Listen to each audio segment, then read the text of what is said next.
Welcome to the Scott and Brandon Show, a show where we entertain the pressing biblical, social, and political issues of today. My name is Scott Jackson, and this is my co-host, Brandon Ulmer. Our aim is to have open conversations about serious topics and to build up the body of Christ in the process. If you're interested in theology, applying scriptural principles to our daily lives, or political and social issues as they relate to Christianity, you'll definitely want to tune in. This is the Scott and Brandon Show.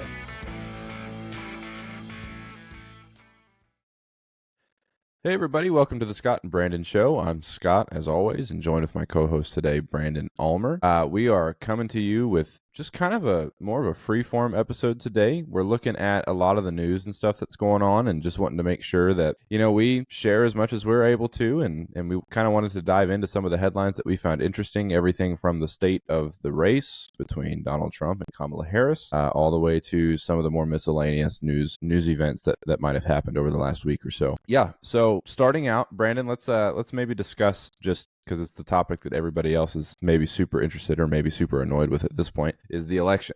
So how are we looking? Are you aware of any polls as of today? I looked at some as of a couple days ago, like September 5th and 6th. I don't know if you've seen any conflicting information from then or not. Well, I did see a poll for this morning, actually, that came out. It was conducted by the New York Times and Siena College. It took place from September 3 through September 6th. And they just released the results. And Trump is leading Harris by a very razor-thin margin. And that's a New York Times poll? Yeah, this was published in Newsweek. And so Trump is at 48%. Kamala is at 47%. There is a 2.8 error plus or minus when it comes to the percentage side of things. But the poll was conducted among those who are most likely voters. And Trump is obviously leading the area right there. So that is interesting. This is the first poll that I've seen where Trump has a slight lead over Kamala. Right? Let's see here. I'm trying to figure out who Miller is, but Miller says the honeymoon is officially over. Kamala Harris has been exposed as a radical left individual who owns the destruction of our economy and our border. I'm guessing it's probably someone from the Trump campaign. I don't know who Miller doesn't really say who Miller is. Okay. Yeah. I was looking at, I think as of September 6th, the Real Clear Politics polling average had Donald Trump at 46.3% and Harris at 48.1%. So Harris was up by a whopping 1.8%. And then if you look at it, if you're interested in the betting market, there's Polymarket that's out there for all of you. As of September 6th, Donald Trump was up 53%. Harris was at 46%. So Trump had a 7% lead. As of this morning, because this is Monday, September 9th that we're recording this. Everyone will see this on Tuesday. As of right now, as of this recording, it's Trump 52%, Harris 47%. And if we're looking at it by the swing states, we're looking at Arizona, Trump 64%, Harris 36%, Georgia, Trump 59%, Harris 41%, Pennsylvania, Trump 55%, Harris 45%, Nevada, Trump 54%, Harris 46%, Michigan, Harris is up 56% to 44%, and Wisconsin is the same. Yeah. Woo. Yeah, I'm seeing the result here when it comes to all these polls, and there are pretty much neck and neck. I mean, there's a few, maybe solid point over or something like that, but by far and large, they're all. Obviously, yes, there's some variance there, whether it's a 2 to 3% variable as far as the polls go. Yeah. it's still a very tight race.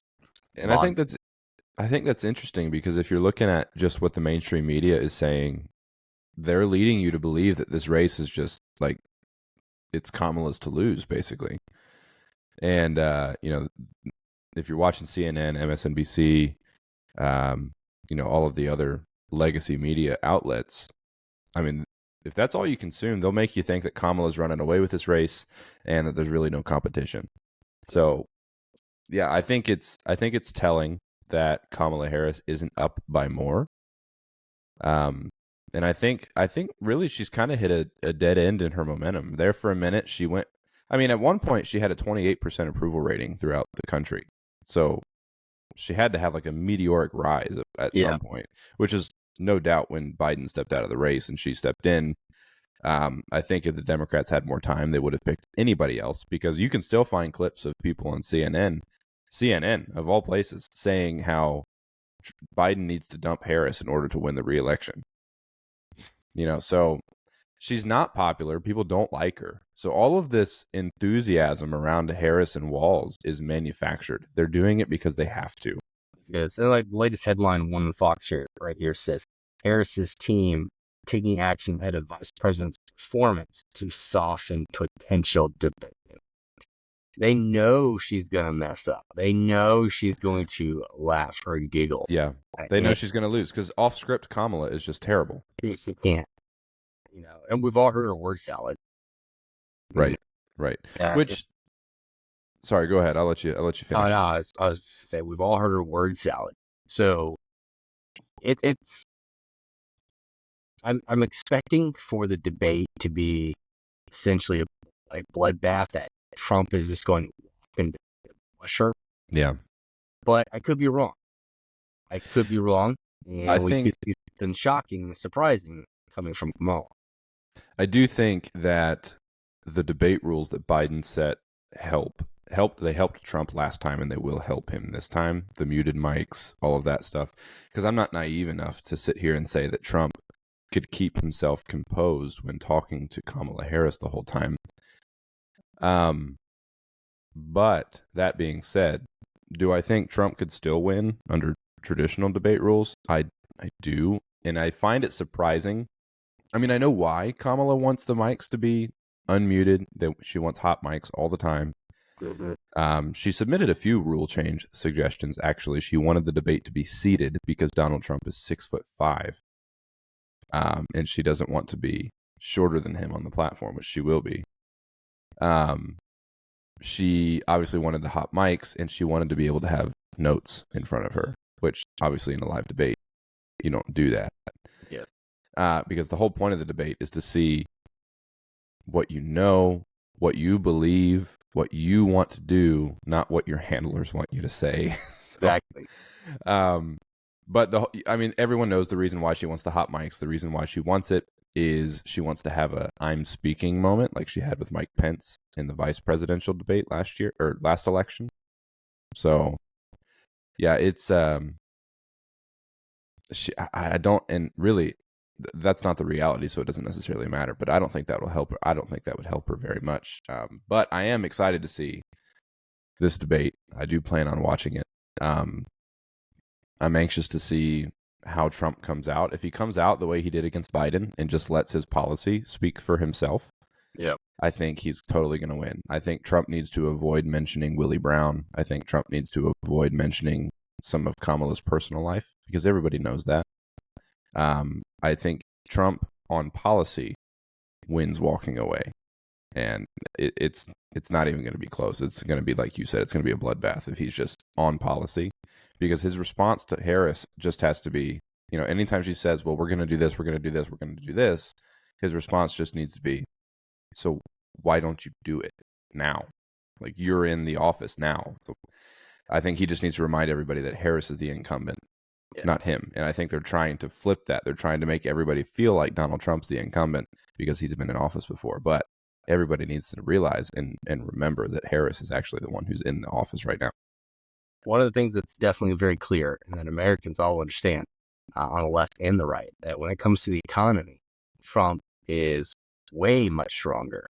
And even polls show this, that he is way much stronger on that issue versus Kamala.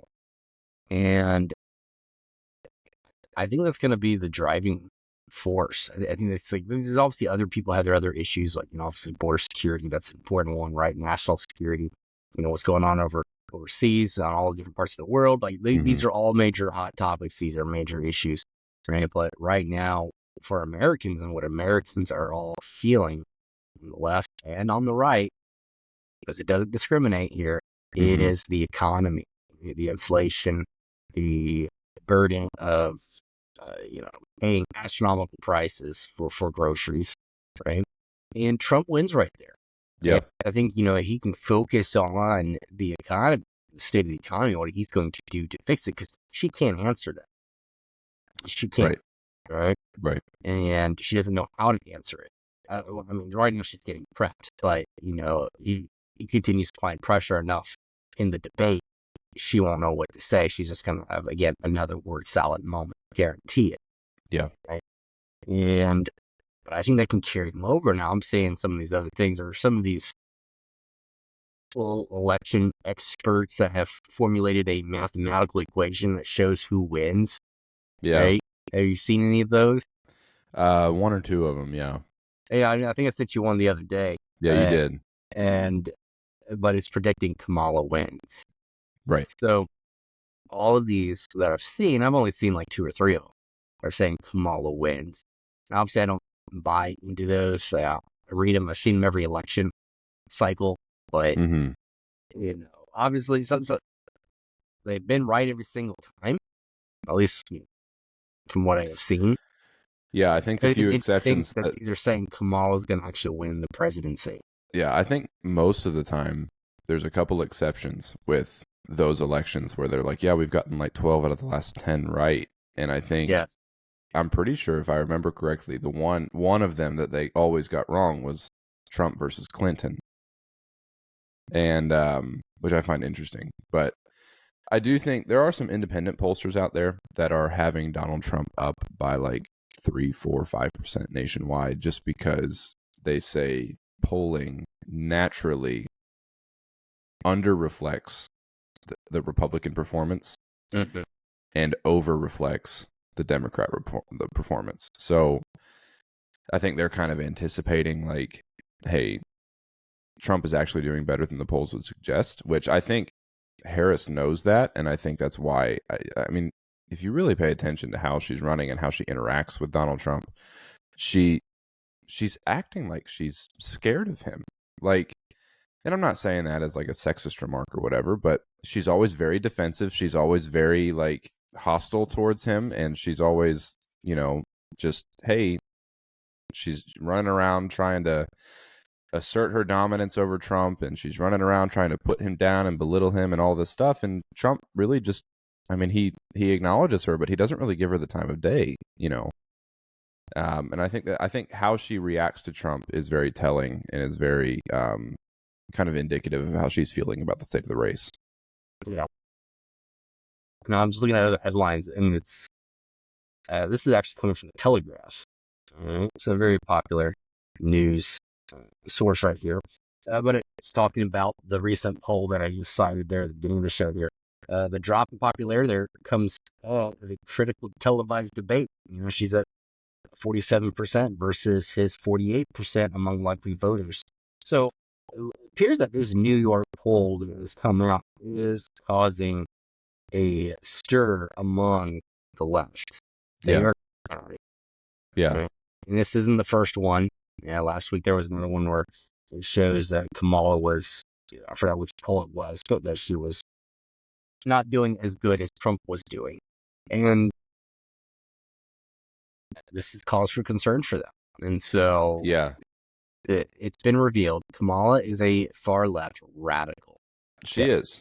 She is not a moderate, as much as they're trying to paint her with her accents and that she can relate to the people, and that she hasn't flopped on her policies, and going from the 2020 when she was running initially, not 2020. Was it 2020? Yeah, it was 2020. She ran against Biden. Yeah. So showing that the Americans obviously see right through it. They see, she's just. I mean, it's one thing. Yes, you can change your policy, you can change your political view. That does happen, Yeah. right? But with her, it's been obvious this entire time. Well, and it's how, I mean, she can say what she wants, but it's how she's governed with Joe Biden. And I mean, if she was the vice president and she truly disagreed with things that the president was doing, when she replaced him on the ticket, she very easily could have said, hey, look, everything that guy did, I'm not a part of. I didn't support. I didn't like it. These are the things that I want to do. I've changed my mind since being in the Oval Office. And I think that would have gone over better with the American people than saying, like, just automatically. And it's, if you look, it's never her coming out saying, my viewpoints have changed. This is what I believe now. It's always one of her associates. So I think that's also very interesting. She doesn't want to come out and face the people and say that because she's trying to pander to both sides. She's trying to pander to the radical side, which if she doesn't pander to them, then she's obviously going to lose the election because that's a majority of her base. Yeah. And if she doesn't pander to the moderates, then they're either just not going to vote. They won't be very enthusiastic about voting, so they just won't go. Or if they're more like center leaning, like RFK type Democrats, then they might jump over to Trump if they really don't like what Harris is having to say. So, and I do find it interesting. I saw when I was looking at the poly market, like the betting favorite for the presidency, I was curious as to how much weight that actually had. And I was like, is this really reflective of what people think in the country? Because it's not a poll per se. It's people placing money on who they think is going to win. But one thing I did find interesting, a statistic that the betting favorite for the presidency has only lost, I think, once or twice since like 1880. And one time was Clinton was the betting favorite over Donald Trump in 2016. I think Clinton was up like 25 points, like the night before the election, as far as the betting favorite is concerned. So I do think it has some validity. And it is interesting to talk about. If you look at, we broke down the poly market polling per swing state. Real Clear Politics has Harris up by an average of 0.2% over all of the swing states: Arizona, Nevada, Wisconsin, Michigan, Pennsylvania, North Carolina, and Georgia. There's 2 states where Trump is up. He's up in Arizona. He's up in North Carolina, 1 point and 0.7 points respectively. But this, I mean, to your point earlier, this race is like neck and neck. It's a virtual tie. And I think that's actually reflecting more of a Trump advantage than it is a Harris advantage. Just for a couple reasons. One, the Republican never wins the popular vote. They haven't since Reagan, right? And 2, like I said earlier, Democrats are typically overestimated in the polls. Republicans are typically underestimated. I do find it very interesting that Harris is like just right there, like not even a full point ahead nationally, or 2 points ahead nationally, depending on who you look at. I do think this debate tomorrow night, again, by the time everybody else hears this, it'll be this evening. I do think it has the potential to have a major impact on the race. So what do you think happens if Donald Trump goes out and either A, wipes the floor with her, or B, has a terrible performance? How do you think that affects the respective candidates? I think Trump has obviously come a long way, because you can see he's grown in his presidency and in his presidential campaign and his electoral campaign, all that. You can see the transformation from when he ran his very first time to now. He still maintains the Trump punch. He'll call names, he'll shout out something, right, if the case is, right? But he does focus more so on substance, right? And you see that with all of his latest things, his campaign rallies, he's having these discussions with his reporters. He's focusing really much more on substance. He'll still call them out, like fake news or whatever the case is, but he focuses on them of the question there. And I think if he does that, if he focuses on the meat. And he lays it out clear as day. Hey, this is the issue. This is what I am going to do to fix it and to address it. You got Heidi Kamala. You can throw those little snark comments in there, which obviously I certainly anticipate. I think if he does it that way and he keeps it as he has been doing it, and how he's handled these reporters, because I think he's had a ton of practice. He's been in front of the public press and different reporters from different news organizations. Kamala has yet to still do a public press interview. She hasn't. Yeah, I think it's interesting. Let me see. I heard this stat the other day, but I can't remember what it was. It was like comparing, obviously, Kamala's one interview to how many interviews Trump and Vance have done, respectively. And I think Trump and Vance, over the course of their candidacy, I think they've done a combined 40 interviews. Wow. Since they've started running together, since the RNC. And that's not mentioning all the podcasts. Like the on. Yeah. And I forgot the other guy he did. He did another one. I think Trump was on Lex Friedman. He was on the Theo Von podcast. He was on.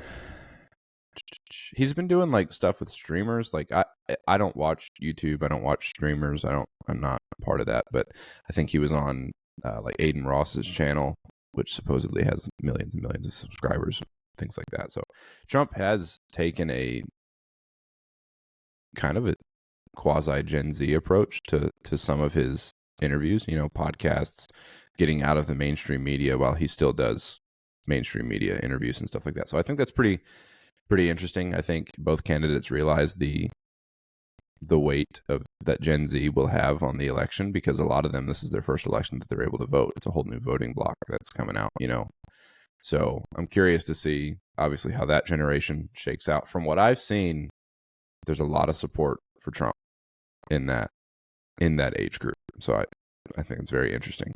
Well, Gen Z is definitely feeling it. They're understanding, right? I mean, because they're starting to try to live on their own, and they're getting out from their parents' house, and yeah.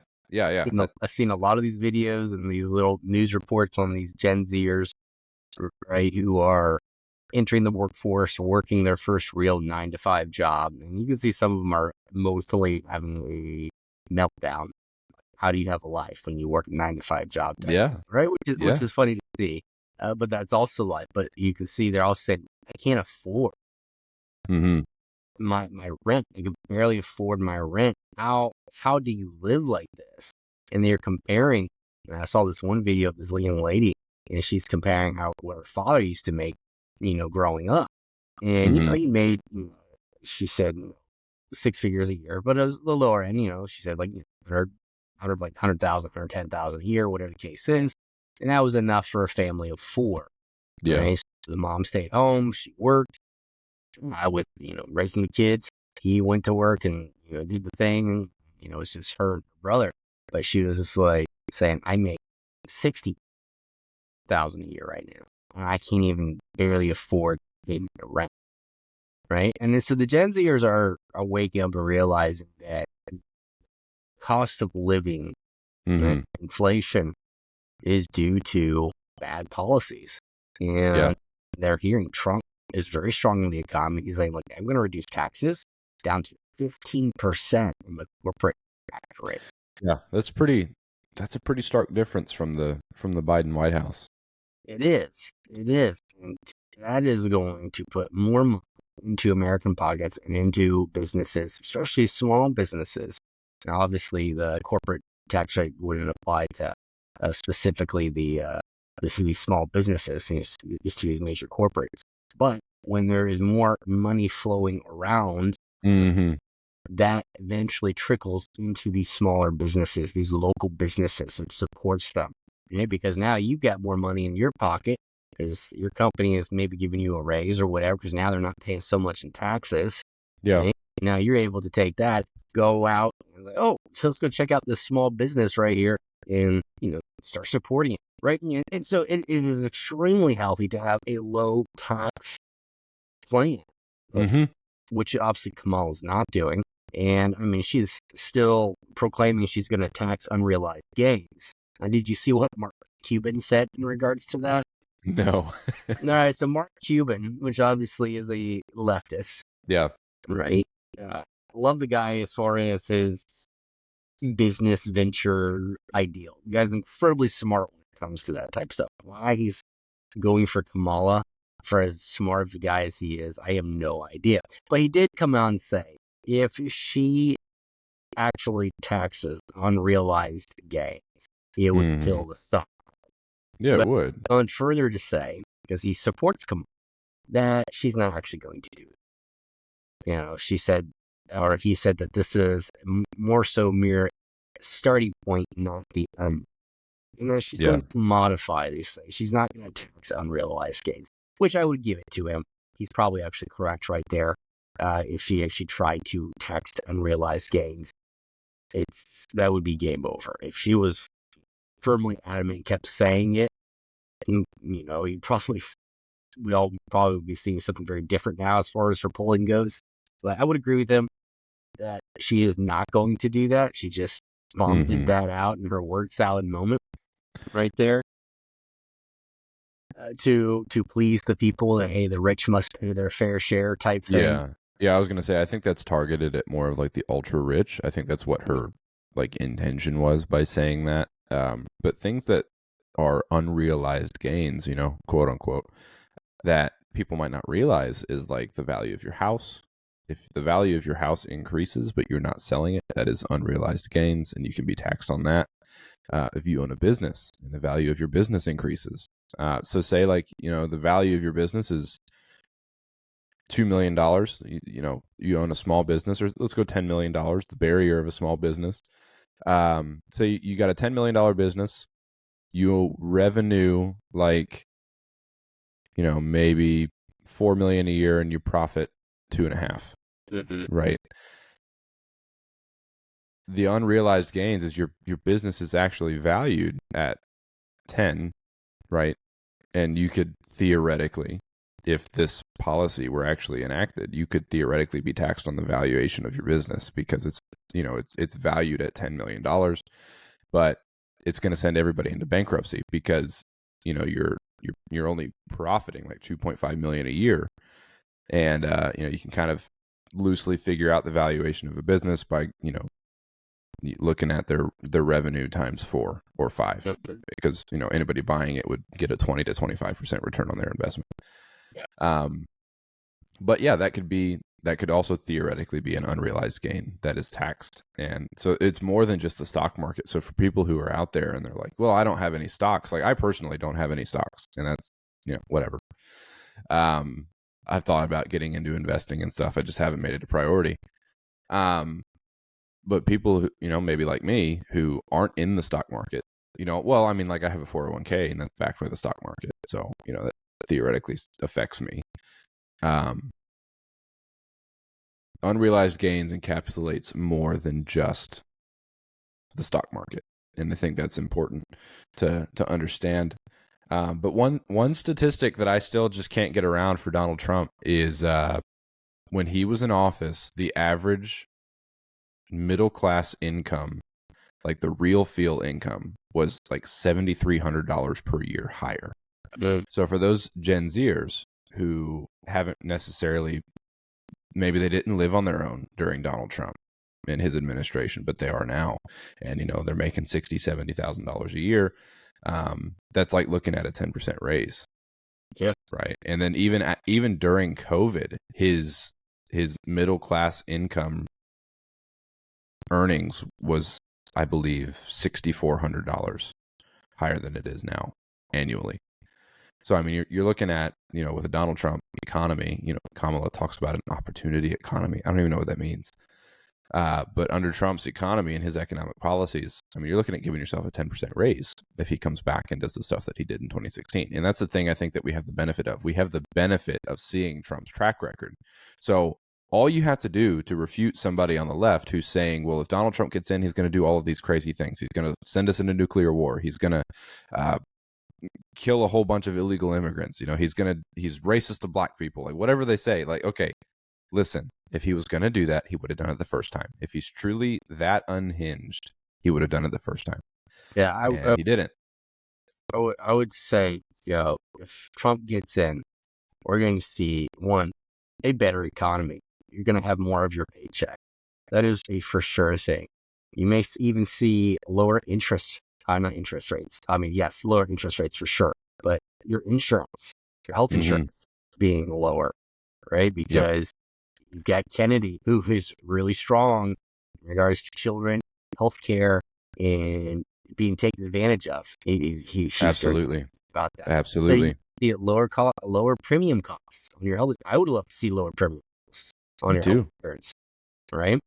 And you're going to see, I would firmly believe you would see the war in Israel come to an end that satisfies Israel and the United States, right? With a very strong American defense that supports Israel.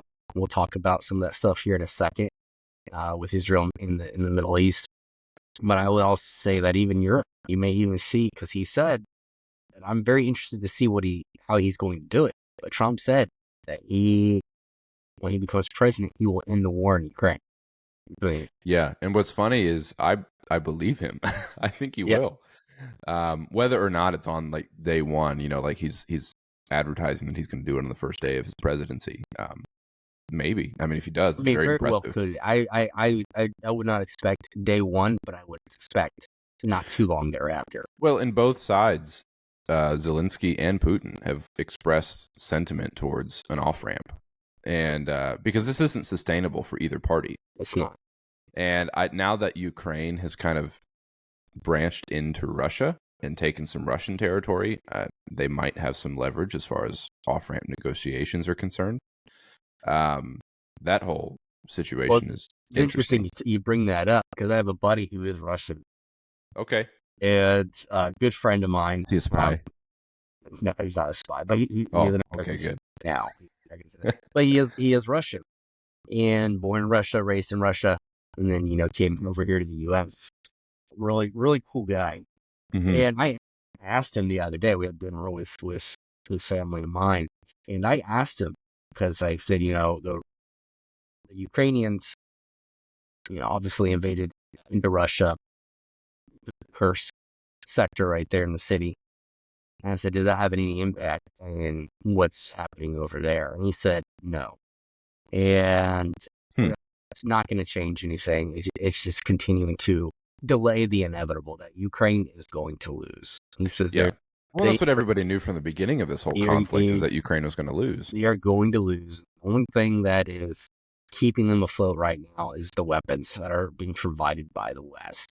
It's just delaying the inevitable. And he says Russia honestly needs to do what it needs to do, to go in and utterly decimate Ukraine.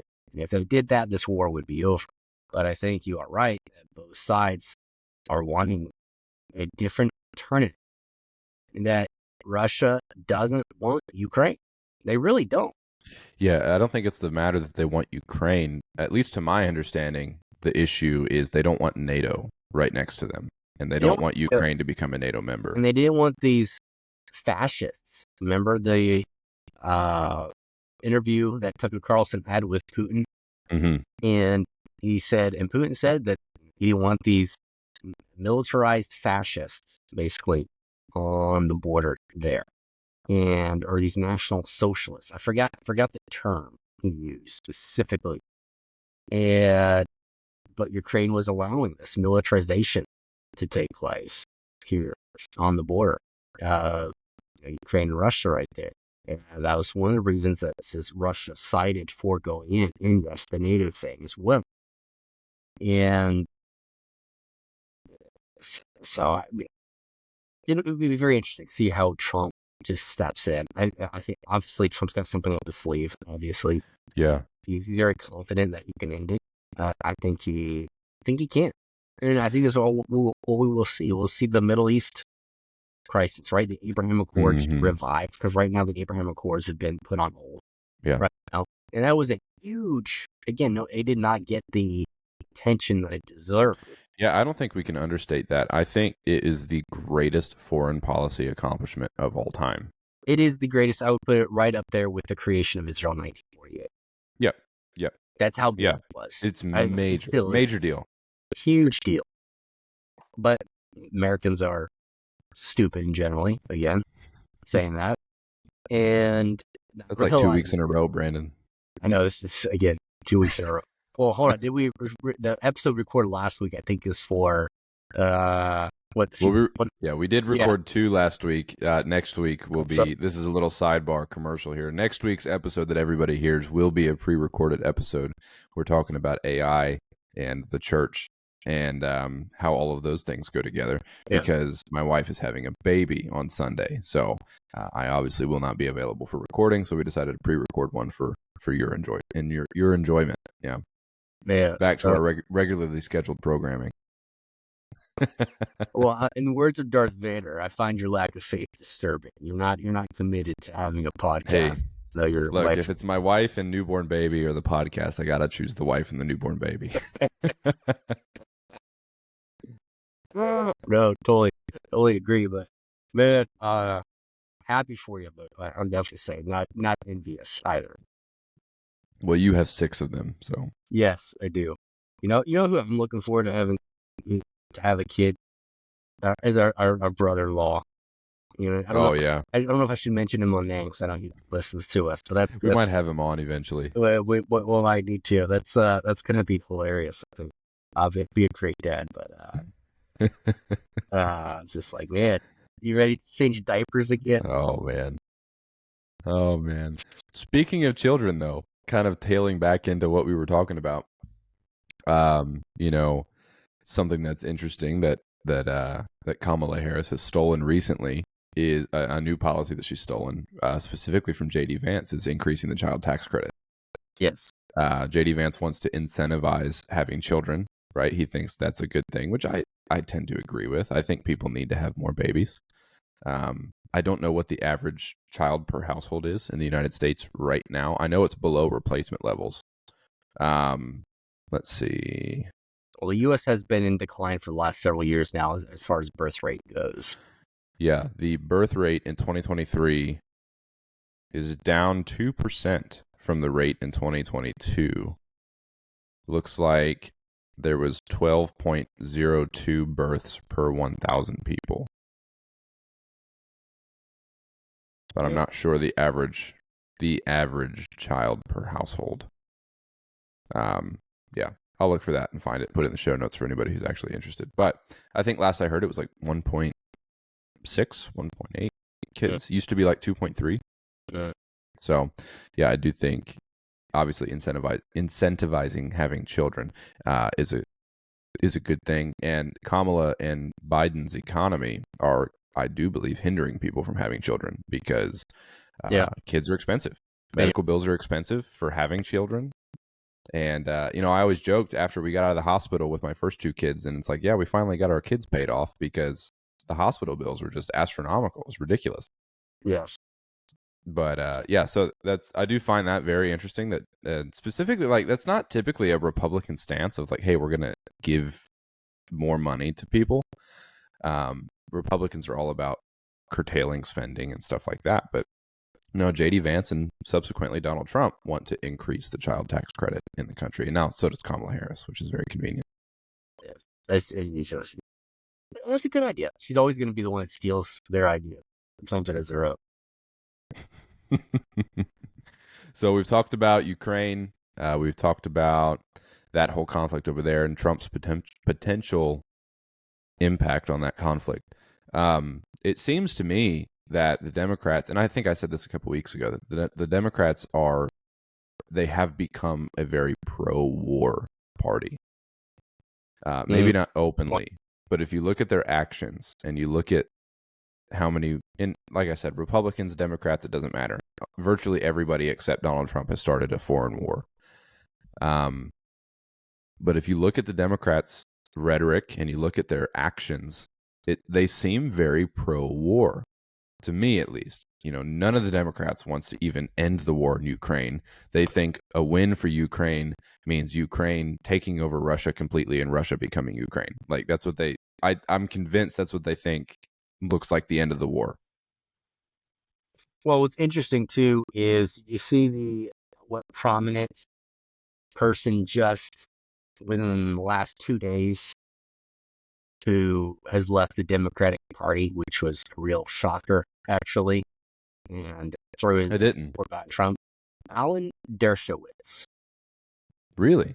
He has left the Democratic Party. He said it's been coming for a number of years now, but specifically that now he announced it, and it's all over the news and media that he's left the Democrat Party. He says specifically the DNC. He was very disgusted there, and he has left. And I think this goes to, I think it was last week's episode. We talked about this shift, right? And it's hard to calculate. Is there obviously a huge, enormous shift movement heading over to the Trump side, Trump campaign, of people crossing these political lines, these party lines, and jumping over? I was just saying it's a little so hard to see, or we're still seeing very prominent Democrats come over to the Republican side. Over to the Trump side. The only Republican I can think of that is super famous, right, who went over to the Kamala side was Cheney, which realistically was no surprise. I think famous is a relative term. Yes, I would agree with you. But Dick Cheney also endorsed Kamala Harris. Yes. George W. Bush has declined to endorse anybody, so that tells you who he's voting for. Yes. But yeah, Alan Dershowitz, just in case anybody doesn't know who he is, it says here, Alan Dershowitz is an American lawyer and law professor known for his work in U.S. constitutional law and American criminal law. And from 1964 to 2013, he taught at the Harvard Law School. So obviously not, and his voting record has shown that he's not traditionally a Republican voter, but Fox News did cite a big reason for him jumping parties is the DNC's positioning towards Israel. Yeah. So I do find it very interesting. And do you know what prominent person has come out and endorsed Kamala Harris, Brandon? Somebody we just talked about, Vladimir Putin. Oh, yeah, I saw that. I wish that was getting more attention. I do too. I think it's important because the Democrats are all like, we hate Russia, big bad Russia. Russia's bad. Russia stole the election for Donald Trump. And what they don't realize is Putin has supported both Biden and Harris. Yes. So I hope Trump brings that up in his I hope he does too. I hope he does.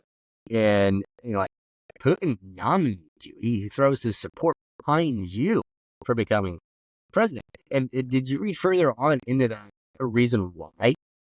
No.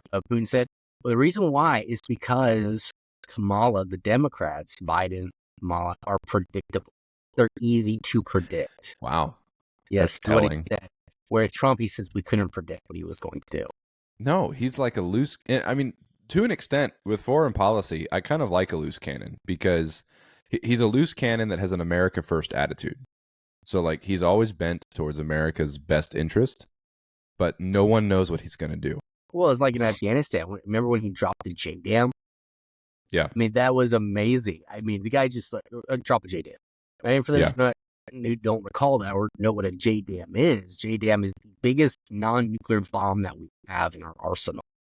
Right. And he just dropped it and leveled a whole bunch of terrorists. Yep. And then obviously Syria, when he gave the command to fire those Tomahawk missiles into Syria. Mm-hmm. I think that was within his first 100 days as president.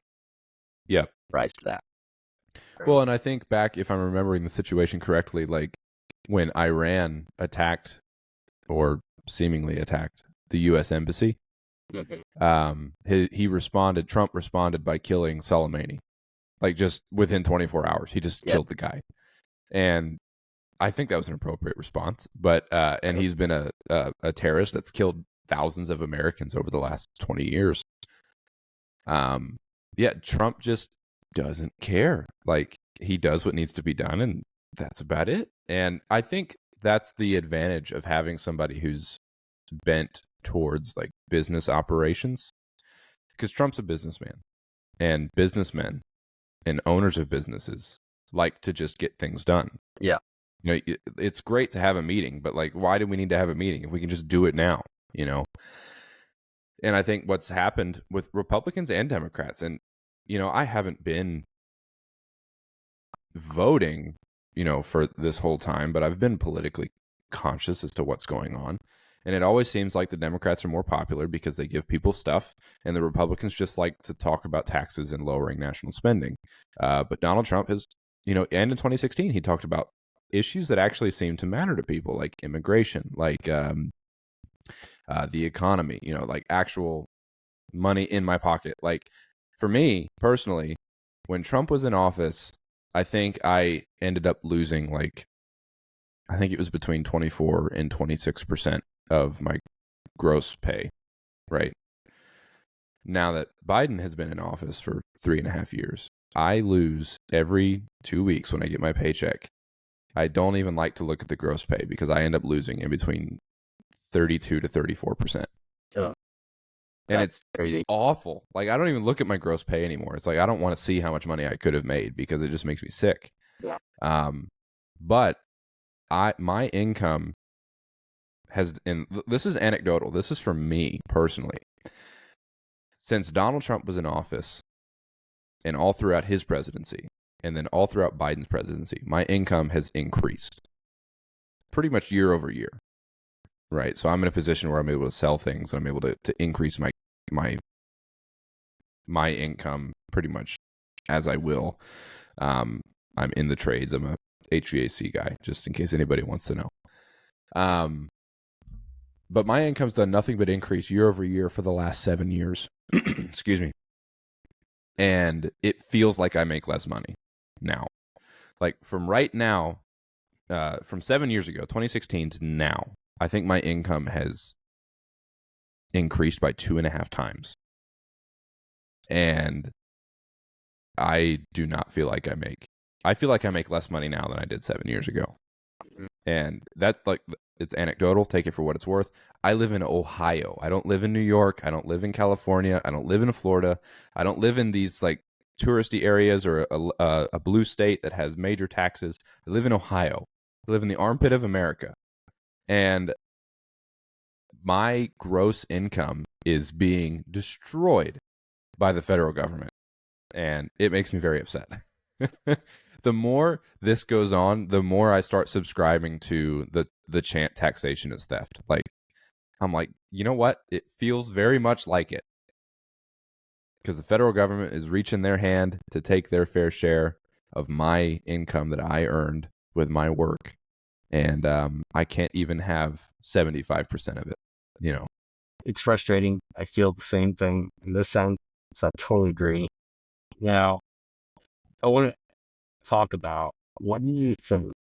Because it's just come out recently from a statement that Trump made in regards to Elon Musk and what he would be doing. Because Oh, yeah, I heard about that. it is not that very busy, right? And obviously, he said it as a joke. It was a joke, yeah. It was a joke, all right? But he's going to lead the Government Efficiency Commission.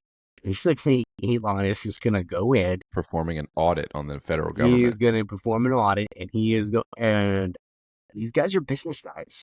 If he could get rid of the IRS, that would be great. I think Elon. Well, first of all, let's just show this, and this has been confirmed. Do you know how Elon Musk built SpaceX? I'm not aware of that, no. He read books on how to build a rocket. Really? That's it.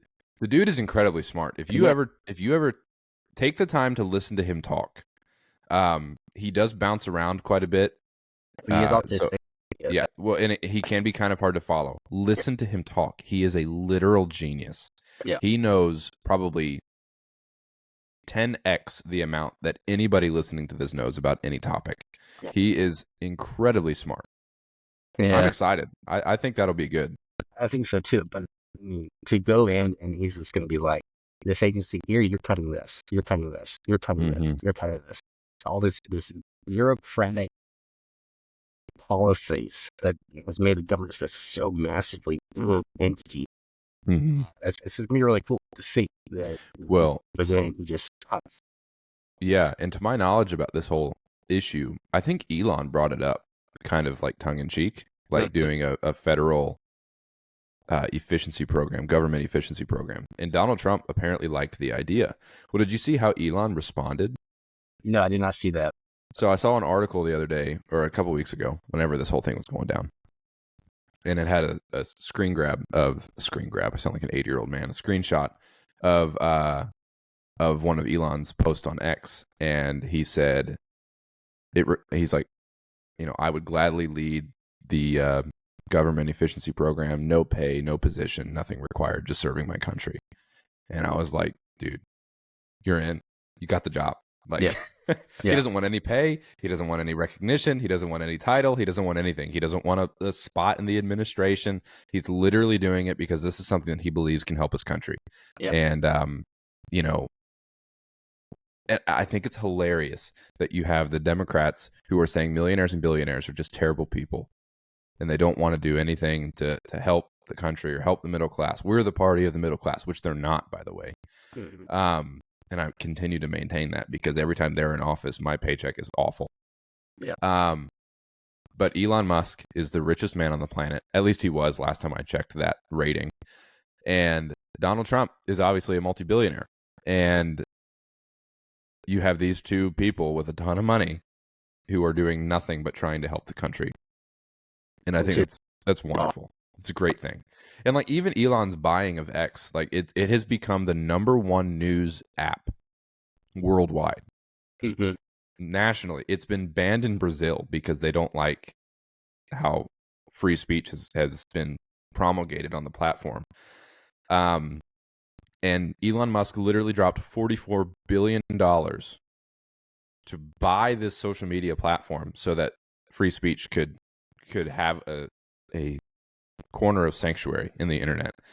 And what's funny is 4 years ago, the left loved Twitter when it was then Twitter. They loved Twitter. And when Elon bought it, they said, well, he's going to tank it. He doesn't know how to run a social media website. When Elon cut 80% of the staff. And I think this is another reason why he's a great person to have at the head of this government efficiency program is Elon Musk came into Twitter and cut 75 to 80% of the staff. He cut it down to 20%. And he's like, yeah, you didn't need all those people to run this. It was just a waste of money, waste of time. And, he came in, obviously cleaned house, and it's now the #1 news consumption site on the internet. And I think it's very interesting. He allows speech from both sides. And one thing to consider about free speech is free speech doesn't protect the speech that you like. Free speech protects the opinion that you disagree with. Yeah. And I think it's very important because if we don't have free speech, we don't have a country. Yeah. So I'm personally very excited to see Elon Musk's potential involvement in the government efficiency program. Very fascinating. I look forward to it as well. And then let's talk about this topic here. I haven't been following it too much, so I know you got some notes here on it. So I'm curious to see if you've discovered anything new. But they moved Trump's sentencing from now September to now November after the election. Yeah, so his sentencing, it was originally supposed to be in July. Yeah, which I call that. They did move that to September. It got postponed to September 18th, and now it has been moved to November 26th, which the Democrats are very upset about. I think it's a good thing. I think the election needs to play out first. I do think, now this is my own personal opinion coming through, I do think this stuff being thrown on Trump truly is bogus. It's ridiculous. I would agree. Yeah. If you look at the case that he's being charged with, there's been a term floating around called lawfare. I would definitely agree with that. They did that to RFK. They're doing it to Donald Trump. The Democrats have a track record of just suing the crap out of their opponents because if they can't arrest them and throw them in jail, that would look too authoritarian. So they're just going to either sue them or charge them with 34 felony counts, which in any other case, if it was any other person other than Donald Trump, would have been thrown out immediately before it even went to trial. It's just ridiculous. So yeah, if that doesn't tell you who I'm voting for, then I don't know what will. But yeah, so now it's been moved to November 26th. I think it's good that they're going to let the election play out first. And obviously, if Donald Trump wins, then all this goes away, right? He can just pardon himself. If he loses, I don't know. I don't know what happens to him because people hate the guy, and he's likely to be sentenced, or if somebody gets their brains about them and doesn't have a politically motivated judge, then he might not be. But yeah, that whole, I haven't really discovered anything else new regarding that. That information came from an article from the Daily Wire. I think the guy who wrote it, his name was Zach Jewell, so I got to give credit for that. Cite that source. But yeah, the whole thing is very interesting. I'm excited now that has kind of been pushed out of the way to just kind of see Trump in full campaign mode. Because towards the beginning of the campaign, he was stuck in New York in court, 3 days a week. Yeah. He couldn't really go anywhere. He couldn't campaign anywhere, which I think is hilarious. If you watch the videos of him coming in, going out of the courthouse, he basically turned it into a Trump rally. Like, he's like, well, if I'm going to be stuck here in New York, I might as well just have a ton of people here. So he had like hundreds, thousands of people like around the courthouse just when he was walking in and coming out with Trump signs, and they loved him, and it's great. And I do find it, speaking of miniature Trump rallies around the country, if you pay attention to when Kamala Harris comes into some of these swing state towns, she's greeted by Trump supporters with signs and stuff like that. So I think it's absolutely hilarious. I think Trump supporters are some of the funnest people on the planet. Her crowds are still not even that big compared to his. They're not. And what's funny is the left wants to say that crowd size doesn't matter, and that's not indicating of your popularity and blah blah blah blah blah. But if it was the opposite, if Kamala Harris was having like thousands upon thousands, like 60, 70,000 people coming to their event, and Donald Trump had like 5 and they had to pay the rest, that would be a mainstream news headline for the next 3 months. Yeah. So I do think it matters. They just say it doesn't matter because it's not in their advantage. Yeah. One other thing to consider, Tucker Carlson is on a live tour right now around the country. He's doing 16 cities from coast to coast. And this is a paid event, obviously. People have to pay to be there. But he is selling out arenas. Tucker Carlson, the people that the media is made out to be this terribly divisive figure and nobody likes him and he's awful. He's probably one of the nicest people on the planet. Is selling out arenas. And so I really do think the popularity for not just Trump, but like the more MAGA movement, the America First movement, MAGA is associated with Donald Trump. I've thought about this. So say Donald Trump wins, right? He obviously can't run next time because this will be a second term. And I've thought, like, where does the Republican Party go from here? Like, our identity has been MAGA, America First, and I thought, like, hey, it probably will stay that. Make America great again, or keep America great once Donald Trump is in office, and we can kind of move forward. J.D. Vance is probably going to be the front runner for the Republican Party next time around. Well, I don't know. I mean, Trump has established Trumpism. Trumpism is now a thing, and that's always going to be a thing. And even in history, it'll be looked at as Trumpism, right? And that it's more than just a man. It is an ideology. Ideology that is about making America first and establishing American first policies, right? Agendas, whatever the case is. And so Trumpism will always be there. So you will have these candidates that will be Trumpist. Yeah. Okay? I'm a Trumpist or I'm a non-Trumpist. Right. Because obviously there's a distinction between, is Trump a full-blown conservative? Obviously not. Right? Is he, he does have some ideas that are not conservative, but by far and large, he supports the Constitution, right? And that's where Trumpism is its foundation, is in the Constitution of supporting this ideology that, or not only just this ideology, but these ideals, these intrinsic rights that are bestowed upon us by our Creator. That everyone is created free, right? Everyone has these opportunities, or should have these opportunities. They should not be hindered from having these opportunities to seek advantage in America. And right now, we can't do that, right? Because the inflation is a huge issue. These economic policies are issues, or whatever the case is, right? Yeah. And so Trumpism is here, and it is here to stay. Yeah, I think it's going to be the new Republican Party. I think the Republican Party is going to be the America first, make America great again, keep America great. You know, the very Trumpian. I do think Trump has fundamentally changed the landscape of the Republican Party from a party that only cared about low taxes and low government spending Mm-hmm. to now a party that actually contributes to social issues and cares about, you know, the people. Like the Republican Party 20 years ago was seen as the party of the elite, and the Democratic Party was the party of the people. And I think it's flipped. And now I think it's always been the way it is right now. I just think with the rise of the internet, with the rise of social media, you know, 20 years ago, Democratic candidates could say stuff, you know, early in their political career, and it would take a long time or just maybe never come out, right? Like Kamala Harris has all these things that she said in 2019, and even back when she was Attorney General and stuff like that in California, that now she's shifting on. And all we have to do is do a quick Google search, and we can find a YouTube. Like anybody can go online and look at all of this stuff and verify what Kamala Harris is saying. And you know, I think that's the reason why X hates, or why the left hates X so much, is because a lot of this stuff is put out on X. Like, hey, Kamala Harris said this, but like, here's a clip of her 4 years ago saying this. So decide for yourself. So I do think the rise of information consumption has kind of taken the veneer off of the Democratic Party. They said that they were the party of the people, and they still try to say that. They still try to say that we're a unifying party, we're the party of the middle class, blah blah blah blah blah. But if you look again, back when I said that they're the party of the pro-war party, don't look at what they say, look at what they do. Yeah. Don't look at what they say regards to being the party of the people. Look at what they do.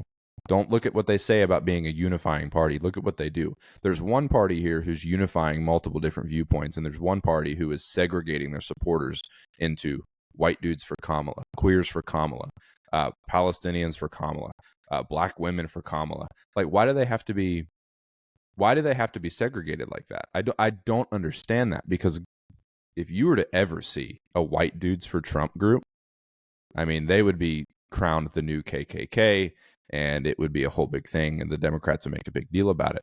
But that's the thing. The Republican Party is accepting people like RFK, like Tulsi Gabbard. And, you know, maybe they don't stick around, but they are right now. And I do think, I don't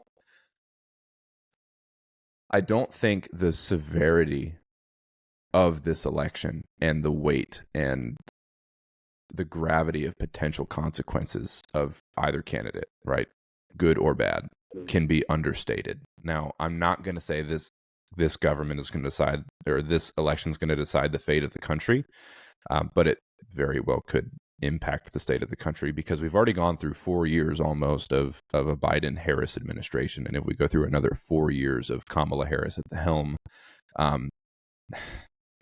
this sounds sexist. I'm not saying this because she's a woman. I'm saying this because she's incompetent. She does not know what she's doing. She has no idea what she's doing. If you look at her political track record, all she's ever done is fail upwards. That's all she's ever done is fail upwards. She almost lost her attorney general's race to a Republican in California. In California. She only won her Senate seat in California by a very slim margin, running against another Democrat. I mean, she's not politically successful. Everything that she has politically has been handed to her, has been given to her, and she's been plucked out of obscurity time and time and time again. She was the most unpopular Democratic candidate in the field in 2020, and Joe Biden came out and said he was going to take a black woman for his vice president, and that's what he did. He plucked the black woman that was in the race and made her his vice president, when there was more competent, like if you wanted to go a woman, you could have gone like Amy Klobuchar, some other people that were in the race at that time. Tulsi Gabbard probably would have been. She was in the race at that time as well. There was more competent people in the race at that point than Kamala Harris. She was the worst politician. She didn't even make it to her home state of California to have a primary race. I don't think she even made it through Iowa. She's done nothing but fail in an upwards position somehow. So yeah, I think that's an important thing to remember when considering the consequences of these two potential candidates and what they can bring to the country or take from it if you're Harris. So I'll get off my soapbox. I'll let you talk. Yeah, I would agree with you. I would absolutely agree. So I'm very interested to see tomorrow night the debate and see how it turns out. Yeah, So, it'll be interesting. And for anybody who's wondering, anybody who doesn't know how to watch it, I did see it's on ABC. Um, it's being obviously you can watch it on Hulu Live. You can watch it on ABC if you have cable. Most people don't have cable anymore. I don't. I've never had cable. Um, it will also be broadcast live on Disney Plus for anybody who wants to know. And I happen to have it because I have children. So, yeah, so go ahead and watch it. I forget what time the debate is tomorrow. Well, it'll be tonight by the time everybody hears this because we're recording this the day before. It is September 10th. Yeah, Tuesday. Let's see. What time is it? They're not telling me. The Democrats are throttling it. They don't want people to watch. I want people to watch. I can't find it. Oh, man. I think it's at like 7 or something. But What it is. That's usually when it is. Let's see. 7 or 8. 7 or 8. Oh, no. ABC News is hosting the second presidential debate on Tuesday, September 10th at 9 p.m. Eastern Time. There we go. A little later. 9 p.m. Eastern Time. They couldn't do that with Joe Biden because his bedtime was 8. So, yeah.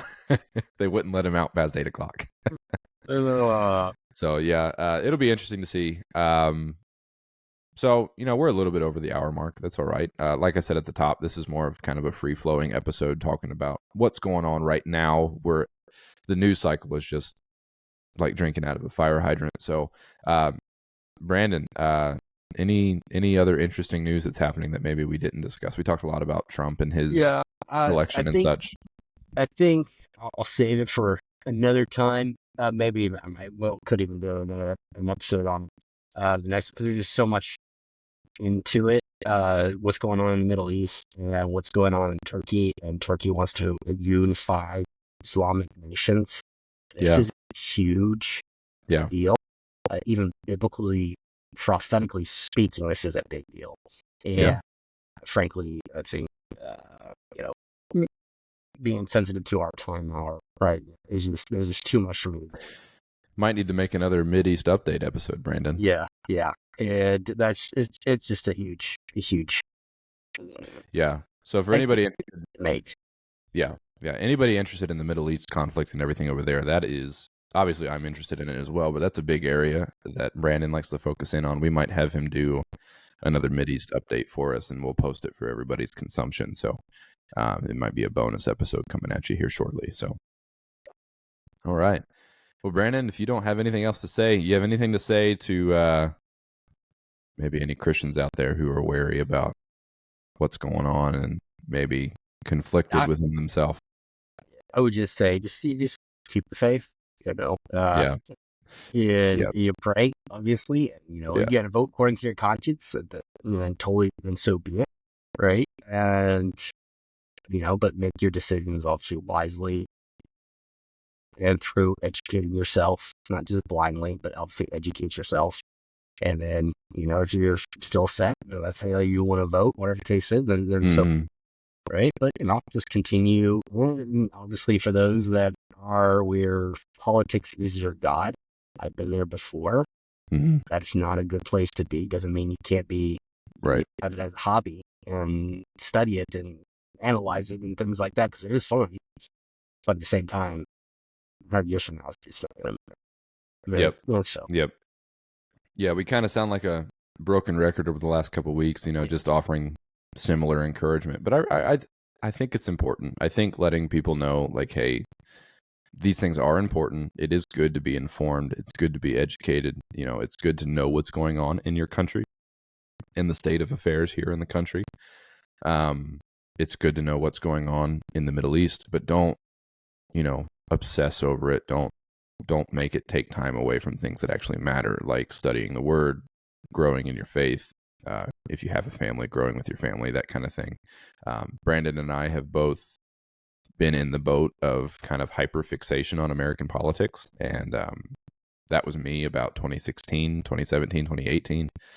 I was pretty pretty intensely focused on politics, and it took away from some things that I probably should have prioritized over American politics, because, you know, like we said in previous episodes, we are citizens of the kingdom of God first, and that is where our allegiance lies. But obviously, we want to pray for our country, support our country, and vote in favor of our country on election day. So with that, I think we'll cut it off for today. Like I said earlier, next week's episode is a pre-recorded episode, so we won't be coming at you in real time. We're talking about AI in the church, and how the church can interact with AI. We attempt to answer the question, is AI evil? So go ahead and tune in next week as well. We may have like a little blurb or something after the debate. We may or may not. We might just post something online just to see kind of everybody's thoughts on the debate and maybe who you think won. But it's going to be very interesting to talk about nonetheless and hear about. So tune into the debate. If you're not planning on it, it's probably going to be a good thing to watch. If anything, any debate with Donald Trump is very entertaining at the least. So go ahead and watch that, and we won't catch you next week. We've already got one recorded. Those guys will catch you next week, and then we'll catch you the week after that. So thanks for watching.